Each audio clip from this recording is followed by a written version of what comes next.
തിരുവനന്തപുരം ജില്ലയുടെ തമിഴ്നാട് അതിർത്തിയോട് ചേർന്ന് കിടക്കുന്ന കോട്ടായിക്കോണം എന്ന ഗ്രാമം. അവിടുത്തെ രണ്ട് യുവാക്കൾ തമ്മിലുണ്ടായ നിസ്സാരമായൊരു തർക്കം അവരുടെ സുഹൃത്തുക്കൾ ഏറ്റുപിടിച്ച് വലിയൊരു വഴക്കായി മാറി. പിന്നീട് അത് നാട്ടിലെ രണ്ട് പ്രബല സമുദായങ്ങൾ തമ്മിലുള്ള ഒരു ലഹളയായി വളർന്നു. ആ വർഗീയ കലാപത്തിന്റെ തായ്വേരുകൾ തേടിച്ചെന്ന കേരള പോലീസ് പ്രത്യേക അന്വേഷണ സംഘത്തിനു മുന്നിൽ അവിചാരിതമായി തുറന്നു കിട്ടിയ ഞെട്ടിക്കുന്ന തെളിവുകളുടെ കഥ. തിരഞ്ഞ് ഒടുവിൽ തങ്ങൾ എത്തി നിൽക്കുന്നത് ഒരു മഞ്ഞുമലയുടെ അറ്റത്താണ് എന്ന് തിരിച്ചറിഞ്ഞപ്പോൾ അവർ നടത്തിയ അത്യസാധാരണമായൊരു കുറ്റാന്വേഷണത്തിന്റെ കഥ. അത് വല്ലാത്തൊരു കഥയാണ്. ഇതിനൊരു അവസാനമല്ലല്ലോ സാറേ. നമ്മളായിട്ട് തന്നെ പൊക്കിയാൽ ഇത് അവസാനിക്കാനത്.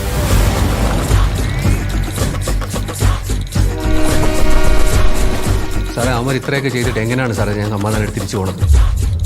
സാറേ നമ്മൾ വിചാരിച്ചത്ര ബ്രില്യൻ്റ് അല്ലെന്നാണ് തോന്നുന്നത്.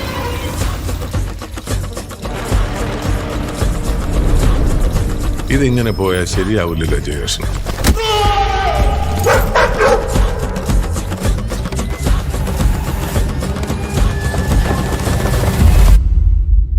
ഏറ്റവും കൂടുതൽ സുഖം കിട്ടുന്നത് എന്തിനെ കൊല്ലുമ്പോഴെന്നറിയോ?